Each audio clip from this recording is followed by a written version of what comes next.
From killing entire families for fun to creating a cannibal town, the world has seen a crazy range of bloodthirsty characters. And this is a list of the worst psycho killers in history, with S tier being the worst. This is John Wayne Gacy. He grew up with a terrible father who slapped him around for being a quote-unquote sissy son. But he didn't let that experience define him. In fact, for most of the 1970s in Chicago, John was the nicest dude in his neighborhood. So nobody suspected this obese guy who played Pogo the Clown at hospitals, children's parties, and political rallies had an unfunny private life. It was probably funny to him, but the boys and young men he drugged, raped, and murdered definitely weren't laughing. As a kid, he once shared a cozy coffin with a dead boy, and that was when he developed his weird thing for dead young men. Do you mind if I join you in there? I'll take that as a yes. You won't tell anyone about this, right? Your secret is safe with me. But as he grew older, he became a closeted gay man until he fought his way out of that dark space. His first wife had to leave him after he went to prison for forcing one of his swinger friend's sons to suck him off. But he played the bright, jolly fellow like a pro, so 2 years later, he was out of the can on good behavior. And when his parole ended, he got a place in Norwood Park in Chicago where he became the daytime clown and nighttime killer. Here, John would promise young men a job or some other benefit to lure them to his home, but instead of an employment contract, he would pump them full of alcohol. Then, with all of his massive weight, he would choke them by sitting on their face while he had his member in their mouth. And when he wasn't substituting their oxygen for ass gas, he was drowning, strangling, and reviving them or doing some other deranged shit he needed to climax. He tortured them like this until they eventually died. Then he simply dug up a spot in the space under his house, threw them in the pit, and covered their corpse with concrete. But he soon used up that storage space and started dropping the bodies in a local river. And he would have continued his sadistic game for longer if his 33rd victim's mom wasn't so nosy. She knew he was the last person to see her son, so she led the police to him, and investigations soon revealed the sicko behind the clown makeup. Before his execution in 1994, this monster ordered a bucket of Kentucky Fried Chicken and told the world, "Kiss my ass." Now, that was a serious threat, knowing nobody tasted John's murderous butthole and lived to say it was finger-licking good. B tier. Meet Pedro Lopez. Pedro became a street kid after his mom kicked him out of the house for fondling his younger sister, but this only made him an even touchier maniac. Out on the streets of Bogota, he was serially molested and he didn't like it. So when he landed in prison for car theft and some fools molested him again, he slit their throats. But during his 9 years in prison, the cutthroat had grown a hatred toward his mother and women in general. So when he got out, he left Colombia for Peru to become the monster of the Andes among the indigenous Ayacucho people. The mad dog went after innocent-looking 9 to 12-year-old girls and lured them away from their tribe with the promise of a gift. But the real prize of following Pedro was the last thing those girls would have wanted. When they arrived at the secluded spot, the girl's grave was already waiting. Then he would cuddle her until sunrise. And as the sun came up, he would her before strangling her to death. Then he'd defile her corpse and drop it in the grave. According to him, he had slain at least 100 girls by the time the Ayacucho people caught him kidnapping a 9-year-old girl. But instead of handing him over to the police, the jungle men stripped him, buried him up to his neck, and poured syrup on his naked head. They were waiting for the ants to start feasting on him when some righteous Karen showed up. This female missionary persuaded the Ayacuchos to release Pedro to her and promised to deliver him to the police. But as they did, you just know the ants were losing their shit. Who the fuck is that? Some preacher, I think. So why's she taking our food away? Maybe she wants to eat him alone? That's so selfish. Hey, woman, give us the head and keep the rest of the body. We just received a lot of refugees from the next village. They could use some of that meat.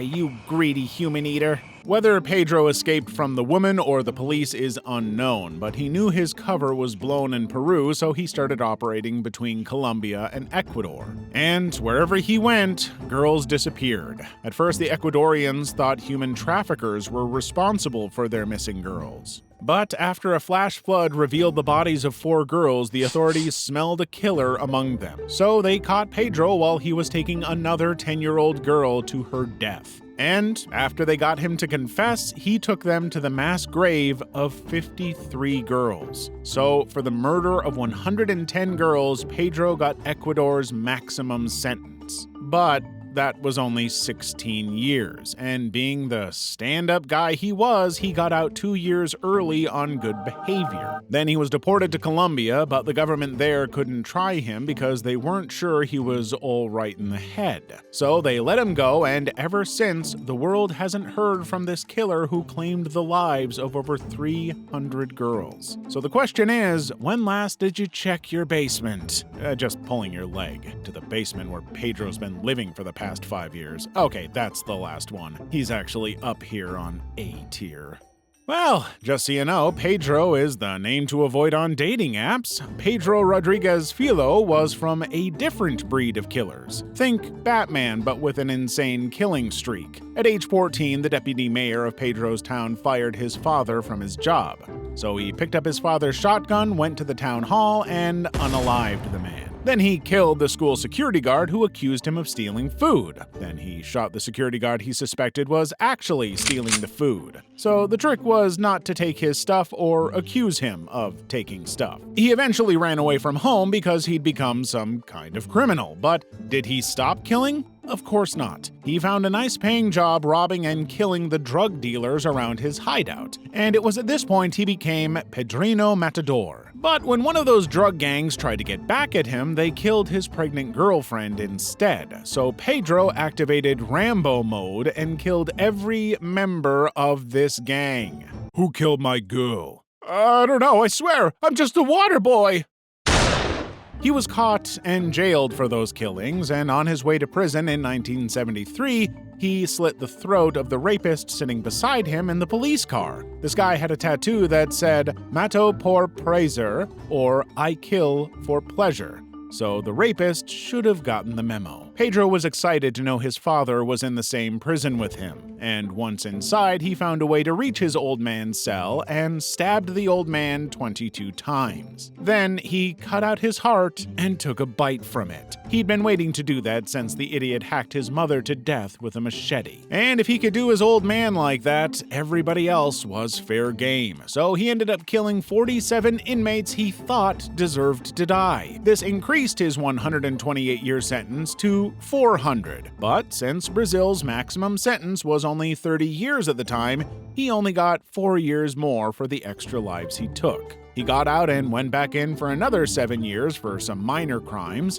and when he returned outside for the last time, he opened a YouTube channel to preach the gospel of nonviolence. But there was a long line of gangs that surely weren't subscribed to his channel. The fact is, after Pedro killed 71 people, there were quite a number of groups interested in his death. So, on March 5th, 2023, a gang slashed his throat and shot him multiple times. For real though, it's crazy to think this killer spent 68 years on Earth with the kind of life he lived. D tier. After Yang Shinhei dropped out of school at age 17, he moved from one Chinese province to another doing odd jobs, but soon he would leave job hunting for head hunting. At first, it was less violent crimes like the theft and attempted that got him some years behind bars. But when he was released for the final time in 1999, his girlfriend left him. And this breakup flipped a switch in Yang's head. He went from love to bloodlust like that, and unleashed chaos on the Chinese countryside. He 23 women and killed 67 people in a calculated spree that lasted 2 years. He sometimes used axes and shovels, but his murder weapon of choice was a brand new iron hammer. He liked how it felt in his hands, and he cracked most of his victims' skulls and even left holes in some heads with it. On some of his rampages, he killed entire families and raped female members that caught his eye. And as he escaped the crime scene, he buried his weapon and discarded his blood-soaked clothes. He even intentionally wore oversized shoes to throw the police off his trail. So, although he wasn't the brightest in the school, he sure had killer instincts. And for a while there, Bigfoot was a prime suspect. But in 2003, Chinese police caught Yang during a routine check of the bar he was drinking in. He was giving off a strong, "I have done some serious shit" vibe, so they arrested him. Hey officer, you looking for a guy who may or may not have killed a lot of people in the countryside? He's about this tall and likes mahjong. I know he looks a lot like me. The bastard even uses my name, but I swear I'm him. I'm not him. How do words work again? I don't know, but everything you just said will sure as be used against you in the court of law. What an idiot. In little time, the police connected him to his heinous crimes that spanned 4 provinces. And just to get a sense of this guy's broken mind, this was what he said while in police custody. "When I killed people, I had a desire. This inspired me to kill more. I don't care whether they deserve to live or not. It is none of my concern. I have no desire to be part of society. Society is not my concern." Thankfully, the Chinese government saved society from this psycho when a firing squad killed him in 2004. C tier. In his own words, Andrei Chikatilo called himself a mistake of nature and a mad beast. He was born into harsh times like most Ukrainian kids who lived through the time before and after World War II. But besides the hardship, he was a bully magnet. He was socially awkward, his father surrendered to the Germans. At age 15, he ejaculated during a tussle with a younger girl. You know, all the stuff mean kids use to get their victims. That ejaculation episode marked the beginning of his public struggle with sex. And word spread quickly that Andrei was a dud and not a dude. So his hunk rating dropped faster than the appetite of a guy who has to eat a raw octopus sandwich. Still, he managed to make something of himself by finishing military service and studying Russian literature. But he was later fired from teaching that subject because he couldn't take his hands off his students. And even though his sister had found him a wife and he had 2 kids, he still felt sexually inadequate. So he started lurking around train stations and bus stops where he picked up mostly young girls, but he dabbled in boys once in a while. He would take his victims to secluded areas, but he couldn't rape them because of his inability to keep an erection. So he would stab them to death and fill their mouths with mud. He went even further to disembowel some of them and gouge their eyes out. Between 1978 and 1990, he was the most wanted man in Rostov Oblast in the Russian SFSR. And as the Rostov Ripper eluded the police, some unfortunate guy was executed for one of his crimes. But after killing his last victim, a police patrolman found Andrei moving suspiciously and arrested him. Then he spilled everything about the 56 murders he'd carried out, and the police confirmed 53 of them. In court, the judge ignored his unhinged shenanigans as signs of insanity. "Hey, my lord, take a look at my pee-pee. And behind it is the hole for my poo-poo. I still don't think you're cuckoo."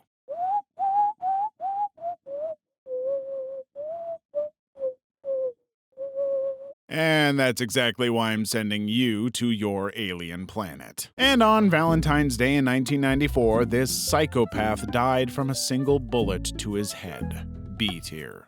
Moses Sitoli was South Africa's worst nightmare. He and his siblings grew up in an orphanage after their mother bailed out on them following their father's death. Well, let's just say Moses didn't have the best orphanage experience. He was still a teenager when he was imprisoned for a he claimed he didn't commit, and when he left prison, he waged a war against all women younger than 19 or older than 45 years old. He lured them with a fake job interview for a fake charity and took them to an isolated area where he beat them unconscious and raped them before strangling them with their own underwear. There was also one unlucky toddler Moses killed before killing his mum. He hit the 2-year-old on the head with a blunt instrument and left him to die. And when he got bored between kills, he made prank calls to the victim's family for a healthy afternoon laugh. But as Moses moved from Atteridgeville to Boxburg and continued his killings in Cleveland, his alphabetical movement became obvious. And South Africans were scared shitless, especially the residents residents of Donutsburg, which is a made-up place, so don't bother Googling it. But in 1995, a victim was traced to Moses, and he ran away when he found out the police had discovered his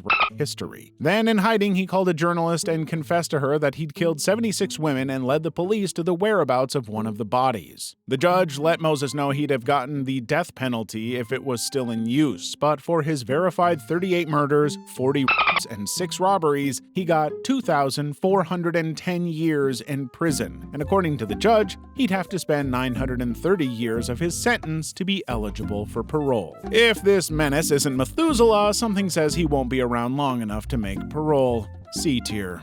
Karl Denke lost everything to the economic depression of post-World War I Poland. He had to sell the house he bought with his inheritance, then he rented 2 rooms in that building and ran a shop close to his home. His neighbors in Zybko, which was a Polish border town under German rule, called him Papa Denke. They knew him as the lovely gentleman who played organs in church and sold leatherworks and pickled pork in his little shop. But back then, many people walked around without purpose. So at funerals, he saw these vagrants and offered them a place to stay before setting them on their way. But nobody noticed that at least 40 of them never made it out of Papa Denke's place. On December 21st, 1924, a man ran out of his apartment bleeding from the head from an axe cut. He claimed Papa Denke had attacked him with an axe, but Papa Denke denied the nonsense. "Help! The crazy old man just broke my effing head!" "Hey, Papa Denke would never do that. You damn liar! Tell them how you tried to kill me before I wrestled the axe from you. How could I have attacked you if I was sleeping?" "Yeah, you're a violent sleepwalker." "No, I'm not."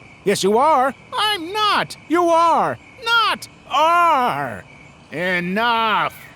But before midnight that day, 54-year-old Papa Denke hanged himself in his jail cell as any decent, bloodthirsty killer would do. After his mysterious suicide, the police got a warrant to search his apartment on Christmas Eve. And immediately upon opening his door, a strong stench of vinegar attacked their senses. But this wasn't just because he used vinegar to pickle his pork. In fact, they soon found out that Papa Denke had been playing totally different kinds of organs at home. They found the piles of human bones in his room and the shoelaces, suspenders, and belts he made from human skin still curing on a line. So the pickled pork had not been pork at all. This psycho had fed an entire town with human meat. And you can imagine how his biggest customers must have retched their guts out after knowing the source of that sweet but funny-tasting pork they loved so much. E tier. When Jeffrey Dahmer's family lived in Milwaukee, he was just the weird kid who collected animal carcasses and enjoyed the crackling of bones. But after his family moved to Bath Township in Akron, Ohio, Jeffrey became reclusive and started chugging alcohol in high school. This was also when he discovered he was into men and began fantasizing about dominating other men. After high school, his parents divorced. His brother went to live with his dad, and his mom left him at home alone a lot. So one day he invited a hitchhiker into his home for some beer and music. But Jeffrey got pissed when the guy tried to leave him for some stupid concert, so he cracked his skull with a dumbbell and strangled him to death. Then he on his dead body before surgically dissecting him to crush his bones into powder and dissolve his flesh in acid. This would become his favored disposal method, but he wouldn't kill again for a while. His alcoholism made him flunk out of college and cut his military service short. So he returned to Milwaukee to live with his grandmother. Then he started frequenting gay bars where he found his prey and lured them to his grandmother's house to and murder them. After 3 kills, his grandma's place got too small for his 6 schemes, so he got his own place and created what can only be described as a terror den. Now, he didn't just kill and his victims, he ate them too. But on July 22nd, 1991, Jeffrey took a guy named Tracy Edwards home with his usual bait. He promised to pay Tracy to pose nude for him, but this was what actually happened. Why do we need the handcuffs? 'Cause I like my meat all cuffed up. I thought this was just gonna be a photo shoot. Yeah, we'll do that. After I eat your heart. Do you mean that literally or figuratively? I mean it for real-tively. Once Tracy knew what was going on, he played it cool with Jeffrey. And when the kooky killer wasn't watching, he punched him in the head, ran the F out of the house, and stopped a police car on the road. The first thing the police found were Jeffrey's sick pictures of his victims' body parts. Then they found some hearts in his fridge and his murder tools, which included a 57-gallon drum he used for dissolving bodies. They also saw his collection of well-preserved heads and painted skulls. Everything was so well arranged that someone described the house as Jeffrey's museum. At the time of his arrest, Jeffrey had killed 17 young men and boys, and with the mountain of evidence against him, he was condemned to live the rest of his life in prison. But inside those walls, he became obsessed with the idea of killing himself. So when a fellow inmate clubbed him to death with a metal bar in the prison bathroom, he just lay there and let it happen. You're probably thinking this nut job should be somewhere in hell right now, but he's here on S tier.